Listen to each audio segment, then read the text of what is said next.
Cette vidéo est sponsorisée par Oli, je vous en reparle plus tard. Bonjour à tous. À la base, cette vidéo devait être un vlog animé comme j'ai fait dans le passé pour raconter mon épopée fantastique à l'Animasia 2024 où j'ai été exposant. Mais j'ai été confronté à mon ennemi de toujours, le manque de confiance en soi. Applaudissez-le, pas saleté d'ectoplasme de sentiment négatif de tonnerre de Brest de... c'est vrai que les jurons du Capitaine Haddock, ça rend bien, c'est drôle et YouTube risque pas de râler dessus. Je vais me prendre le bouquin qui compile ces jurons, tiens. Je le fais vraiment au moment où j'écris ces lignes. Tadam! Alors, comment se fait-il que Monsieur Neptenio se retrouve de nouveau confronté à de tels sentiments après au moins 6 vidéos table rase et après avoir fait des animations pendant 7 ans? Passer de Zelda Breath of the Wild en 3 minutes à Pokémon Forêt Noire 2 Dame Blanche épisode 2, ce n'est pas rien. D'ailleurs, je vous invite à regarder Pokémon Dame Blanche si ce n'est pas déjà fait. C'est la suite directe de Pokémon Forêt Noire 2, désolé si vous le saviez, mais certains ne le savent pas et c'est très certainement de ma faute, je vais en parler. Pour remonter légèrement dans le temps à début 2024, le temps passe trop vite, j'avais promis 3 animations, Cheeseburger sans pain, Pokémon Dame Blanche et Pokémon Boucle à Footy épisode 6. Et une promesse de sortie sur le premier semestre 2024 pour ces 3 animations. Résultat, Cheeseburger sans pain est sorti, Pokémon Dame Blanche devait être en un seul épisode mais a été divisé en 3 et le 3e épisode est encore en production, Boucle à Footy épisode 6... Sacré programme, hein? Bref, mon Keikaku ne s'est pas vraiment passé comme je l'avais prévu. En même temps, sans l'intellect de lumière je suis gay, c'est compliqué. Premièrement, Cheeseburger sans pain, à la base, je voulais que ce soit un premier épisode d'un format où je commente de manière humoristique les épisodes de Cauchemar en cuisine USA avec Gordon Ramsay. Une salade César grillée. La romaine est bel et bien grillée. Au final, Gorsei et Tepache, qui devaient être des personnages exclusifs à ce format, ont tellement plu et m'ont tellement plu que j'en ai fait des personnages à part entière de mon propre lore, Clepsydra, qui est actuellement publié sous format BD sur mes réseaux Instagram, Blue Sky et Twitter, lien en description. Jusque là, tout allait bien.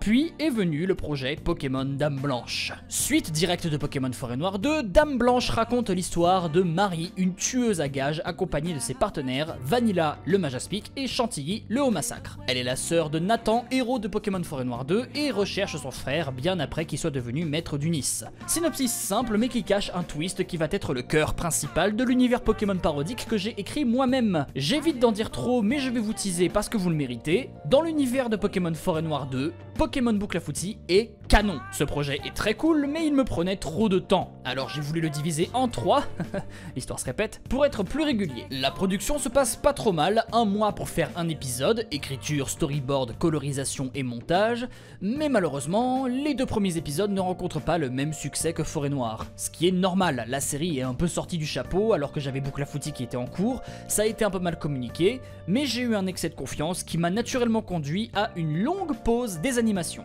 Ça fait depuis le 13 juillet dernier que j'ai pas bossé sur une animation à grande échelle, du style Pokémon Forêt Noire 2 ou Deltarune épisode 2. Pourquoi ? Parce que malheureusement, la rentabilité, c'est le nerf de la guerre, et c'était tout sauf le cas pour Pokémon Dame Blanche, et mes animations en général depuis plus d'1 an. C'est aussi en partie pour ça que Boucle à Footy prend du temps, parce que la crainte que les résultats ne soient pas au rendez-vous me terrifie. Comme un problème ne vient jamais seul, je me suis rendu compte que ce projet ne pourra pas aboutir dans son état actuel. L'histoire m'a bloqué sur beaucoup d'aspects, des éléments des épisodes existants que je n'arrive pas à lier comme je veux, le style graphique qui change entre chaque épisode, bref, plein d'autres trucs. Pour cette série, je suis en train de la réécrire, et je prévois de tout recommencer. En gros, oui, Boucle à Footy va être reboot. J'ai même refait le logo, il est tout beau, tout propre, et je vous spoil, je prévois un opening. J'entends déjà votre inquiétude avant même que vous ne laissiez un commentaire, mais je vous rassure, ce n'est pas une décision que j'ai prise à la légère. L'idée de reboot m'a trotté dans la tête depuis au moins 1 an facilement. Et bien évidemment, si vous avez des craintes ou des questions par rapport à Boucle à Footy, n'hésitez pas à les poser en commentaire, je me ferai un plaisir de vous répondre. Si j'ai mis 1 an pour me décider de reboot Boucle à Footy, c'est que si je veux que la série finisse par exister en totalité, c'est un mal nécessaire pour que je puisse avoir de nouveau la hype de travailler dessus. Nous ne sommes pas allés si loin que ça dans l'histoire de la première version et je vais reprendre beaucoup de bases du début afin de ne pas trop vous dépayser. J'ai confiance que vous comprendrez ce choix et que les sceptiques seront rassurés une fois le premier épisode sorti. Pas dans 3 ans pour le coup. Cette fois, avec mon confort financier, je ne devrais plus avoir de crainte de résultats et avec les progrès que j'ai fait en storytelling, ça va rendre bien mieux. Et tant pis si l'animation n'est pas du niveau Madhouse comme ma pauvre tête malade veut que ce soit, ce que je veux avant tout, c'est vous raconter une histoire. Mais avant que vous ne revoyiez les couleurs de Toru et Fugo, on va d'abord terminer Pokémon Dame Blanche qui, je le rappelle, va faire un lien avec Boucle à Footy dans le dernier épisode actuellement en préparation. Ça fera une petite transition.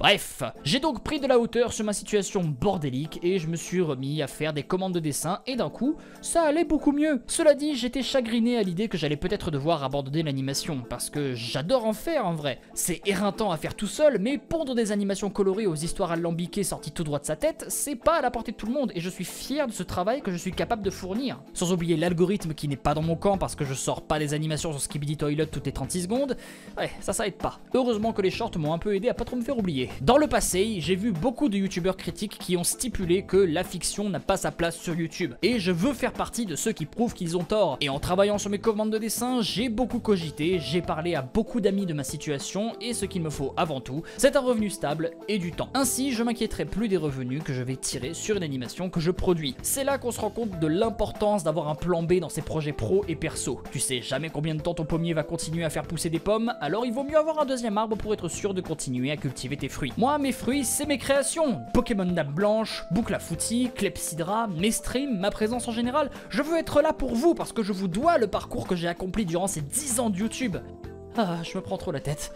J'oublie trop souvent que c'est ma chaîne, que j'y fais ce que je veux, mais si je sors des animations super courtes, j'ai juste l'impression de me foutre de votre gueule. Et je sais que c'est pas la première fois que je le dis et que la plupart d'entre vous vont commenter que c'est pas du tout le cas, vous voulez juste que je sois là, mais le doute est mon pire ennemi. C'est pourquoi on entre dans le dernier arc narratif de cette vidéo et qui m'a permis de tacler un bon coup ce blocage psychologique, l'Animasia 2024. J'ai été invité par deux amis artistes, Nabucco et Lexart, à participer à un projet de collectif d'artistes Rainbow Hive, pour y vendre des goodies sur mon univers et rencontrer mes abonnés bordelais à l'Animasia 2024. Comme c'est le même organisme qui gère le Bordeaux Geek Fest, le staff a été une crème comme d'habitude et j'espère vous revoir au Bordeaux Geek Fest 2025. Ça faisait un moment que l'idée d'être exposant en convention traînait dans ma tête, mais je n'ai jamais voulu sauter dans le vide par peur d'échouer. Naboo et Lex m'ont beaucoup encouragé, m'ont pris en charge, ont produit mes goodies et j'étais décidé à monter dans mon train pour Bordeaux. Malheureusement, j'ai loupé mon train et du coup pour le rattraper j'avais besoin de beaucoup d'énergie, c'est pourquoi j'ai fait appel au sponsor de cette vidéo,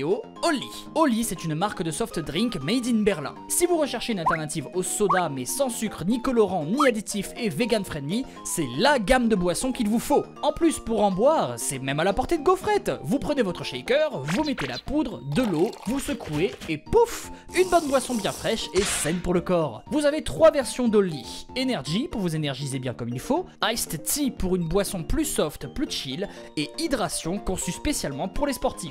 Ma saveur préférée, c'est la Fruity Frog, à tel point que j'ai séché un pot entier en quelques semaines. Si jamais vous ne savez pas sur quelle saveur jeter votre dévolu, vous pouvez profiter des packs découvertes disponibles sur la boutique. Si les boissons Oli vous intéressent, vous pouvez retrouver le lien de la boutique en description, accompagné de mes codes promo, Neptenio5 pour 5 € de réduction sur la commande, et Neptenio pour 10% de réduction sur tout le reste.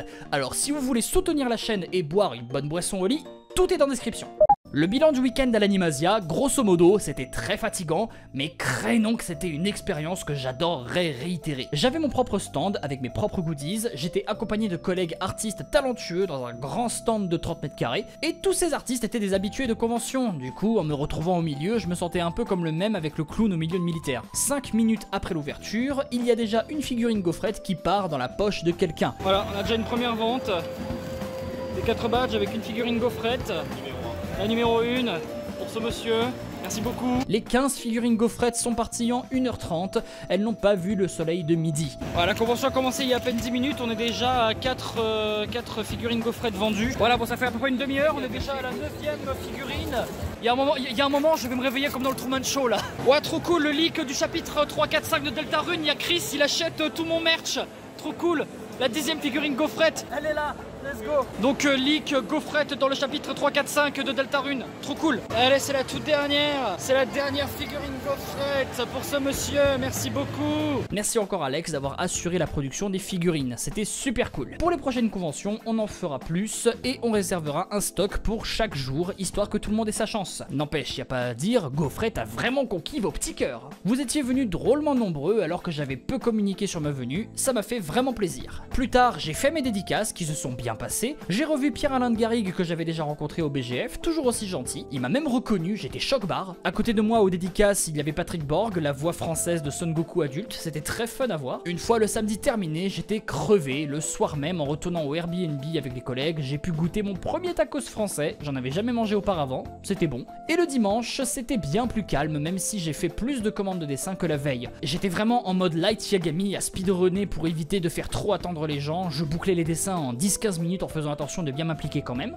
J'aurais fait les dédicaces l'après-midi, tout se passe bien. Je prends une petite pause d'1 heure pour profiter un peu du salon. J'ai pas eu le temps de voir grand chose, sadly, mais j'ai pu me prendre quelques petits plaisirs. Un print de Paolumu et une illustration style japonais de Typhlosion d'Isui. Et vous voulez savoir la blague? J'ai acheté cette illu de Typhlosion d'Isui chez l'artiste Akage. Et devinez ce qui explose sur internet le jour même? De toute façon, Osef, c'est pas canon et en plus c'était une erreur de trad. Enfin, le dimanche se passe bien, je suis moins fatigué que la veille, mais j'ai un vrai sentiment d'accomplissement. J'ai été plus que ravi de voir autant de monde se déplacer pour venir me voir, se procurer du merchandising de mon univers, que ce soit Clepsydra ou Bouclafouti. Vraiment, à la fin du festival, j'ai été triste que ce soit fini, mais heureux que ce soit arrivé. Et y a pas moyen que je ne réitère pas l'expérience. Faut que je me renseigne pour faire du merch, peut-être avec Patreon, qui sait. J'ai d'autres conventions en vue, notamment Angers Geekfest et même la Made in Asia en Belgique, mais en tout cas, cette expérience m'a requinqué, alors qu'avant de partir, j'étais défaitiste au possible. J'avais eu un coup de déprime sur les vidéos en général et c'était pas le meilleur mood que j'ai eu cette année, ça m'a vraiment fait du bien à l'Animasia. Merci beaucoup aux organisateurs de m'avoir permis de venir, merci beaucoup à Nabucco et Lex de m'avoir invité sur ce navire,